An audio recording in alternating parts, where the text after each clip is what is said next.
Nahdlatul Ulama atau yang disingkat dengan NU adalah sebuah organisasi Islam terbesar di Indonesia. Organisasi ini berdiri pada tanggal 31 Januari tahun 1926 dan bergerak di bidang keagamaan, pendidikan, sosial, dan ekonomi.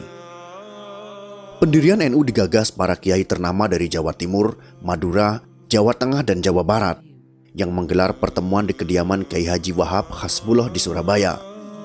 Selain Kiai Haji Wahab Hasbullah, pertemuan para kiai itu juga merupakan prakarsa dari Kiai Haji Hashim Asy'ari. Yang dibahas pada waktu itu adalah upaya agar Islam tradisional di Indonesia dapat dipertahankan. Maka dirasa perlu dibentuk sebuah wadah khusus. Sebenarnya upaya semacam itu sudah dirintis Kiai Wahab jauh sebelumnya. Bersama Kiai Haji Mas Mansur, seperti yang ditulis oleh Ahmad Zahro dalam buku tradisional intelektual NU, Lajnah Bahthul Masail 1926-1999 tahun 2004. Kiai Wahab mendirikan Nahdlatul Wathon yang artinya kebangkitan tanah air pada tahun 1914. Martin van Brulnessen dalam buku berjudul NU, Tradisi Relasi-relasi Kuasa, Pencarian Wacana Baru tahun 1994 menyebut bahwa boleh dibilang Nahdlatul Wathon merupakan sebuah lembaga pendidikan agama bercorak nasionalis moderat pertama di Nusantara.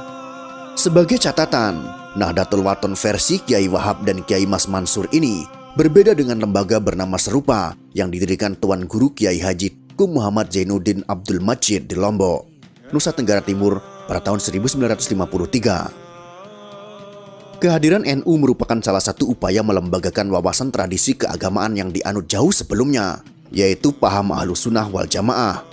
Selain itu, NU sebagai organisasi-organisasi pribumi lain baik bersifat sosial, budaya atau keagamaan yang lahir di masa penjajah, pada dasarnya merupakan perlawanan terhadap penjajah.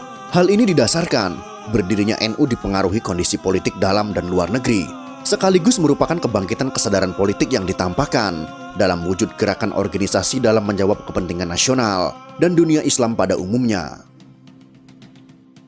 Akibat penjajahan maupun akibat kungkungan tradisi telah mengunggah kesadaran kaum terpelajar untuk memperjuangkan martabat bangsa ini melalui jalan pendidikan dan organisasi. Gerakan yang muncul pada tahun 1908 tersebut dikenal dengan kebangkitan nasional. Semangat kebangkitan terus menyebar setelah rakyat pribumi sadar terhadap penderitaan dan ketertinggalannya dengan bangsa lain. Sebagai jawabannya, muncullah berbagai organisasi pendidikan dan pembebasan. Merespon kebangkitan nasional tersebut, Nahdlatul Wathon atau Kebangkitan Tanah Air dibentuk pada tahun 1916. Kemudian pada tahun 1918 didirikan Taswirul Afkar atau dikenal juga dengan Nahdlatul Fikri atau Kebangkitan Pemikiran. Sebagai wahana pendidikan sosial politik kaum dan keagamaan kaum santri, dari situ kemudian didirikan Nahdlatul Tujar atau Pergerakan Kaum Saudagar. Serikat itu dijadikan basis untuk memperbaiki perekonomian rakyat. Dengan adanya Nahdlatul Tujar itu, maka Taswirul Afkar selain tampil sebagai kelompok studi juga menjadi lembaga pendidikan yang berkembang sangat pesat dan memiliki cabang di beberapa kota.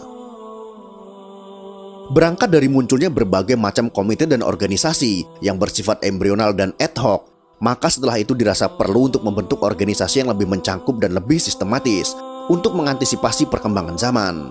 Maka setelah berkoordinasi dengan berbagai kiai, karena tidak terakomodir kiai dari kalangan tradisional untuk mengikuti konferensi Islam dunia yang ada di Indonesia dan Timur Tengah, akhirnya muncul kesepakatan dari para ulama pesantren untuk membentuk organisasi yang bernama Nahdlatul Ulama atau Kebangkitan Ulama pada tanggal 16 Rajab tahun 1344 Hijriah atau tepatnya 31 Januari tahun 1926 di kota Surabaya.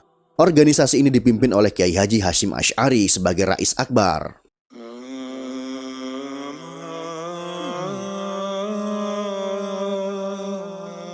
Ada banyak faktor yang melatar belakangi berdirinya NU. Di antara faktor itu adalah perkembangan dan pembaharuan pemikiran Islam yang menghendaki pelarangan segala bentuk amaliyah kaum Sunni. Sebuah pemikiran agar umat Islam kembali pada ajaran Islam murni, yaitu dengan cara umat Islam melepaskan diri dari sistem bermazhab. Bagi para kiai pesantren, pembaharuan pemikiran keagamaan sejatinya tetap merupakan suatu keniscayaan, namun tidak dengan meninggalkan tradisi keilmuan para ulama terdahulu yang masih relevan. Untuk itu, Jamiah Nahdlatul Ulama cukup mendesak untuk segera didirikan. Untuk menegaskan prinsip dasar organisasi ini, Maka Kiai Haji Hasyim Asy'ari merumuskan kitab Kanun Asasi, yaitu prinsip dasar. Kemudian juga merumuskan kitab I'tiqad Ahlussunnah wal Jamaah. Kedua kitab tersebut kemudian diejawantahkan dalam Khitah NU, yang dijadikan sebagai dasar dan rujukan warga NU dalam berpikir dan bertindak dalam bidang sosial, keagamaan, dan politik.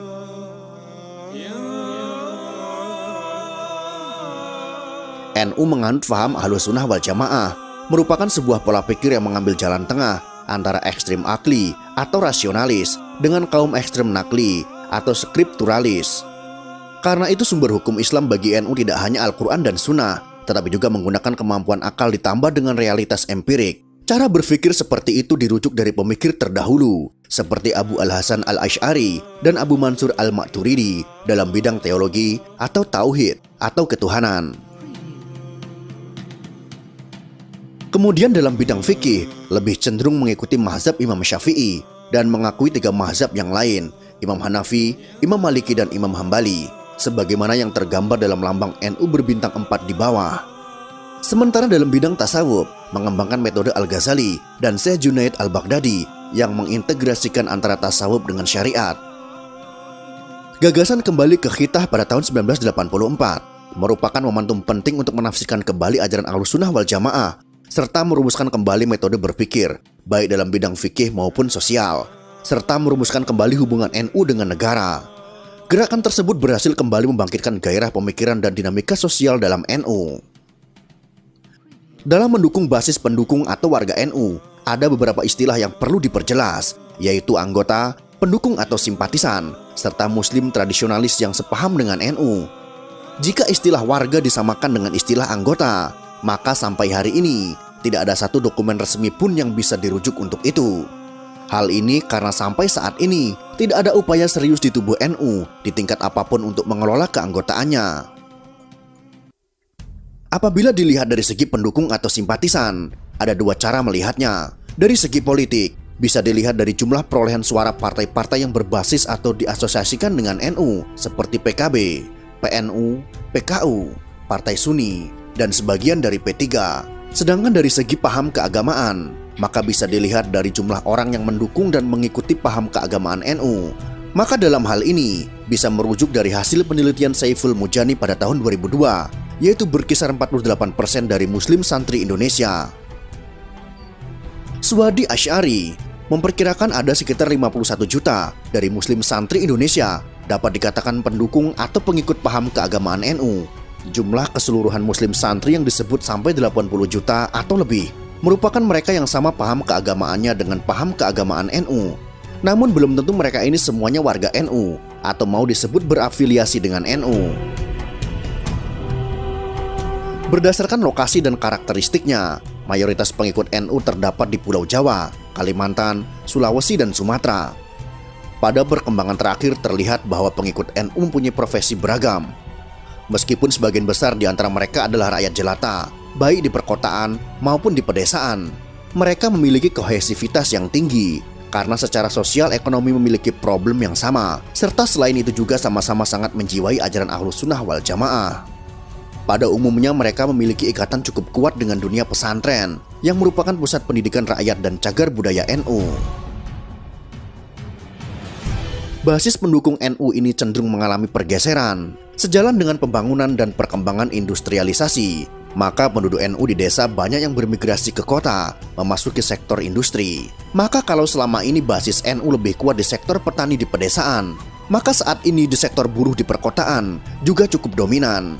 Demikian juga dengan terbukanya sistem pendidikan, basis intelektual dalam NU juga semakin meluas. Sejalan dengan cepatnya mobilitas sosial yang terjadi selama ini, belakangan ini NU sudah memiliki sejumlah doktor atau magister dalam berbagai bidang ilmu selain dari ilmu keislaman, baik dari dalam maupun luar negeri, termasuk negara-negara barat. Namun para doktor dan magister ini belum dimanfaatkan secara maksimal oleh para pengurus NU hampir di setiap kepengurusan NU. Itulah sekelumit sejarah tentang hari lahir Nahdlatul Ulama dari tahun 1926 sampai dengan hari ini. Semoga informasi ini bermanfaat untuk kita semua. Wallahu a'lam bishawab.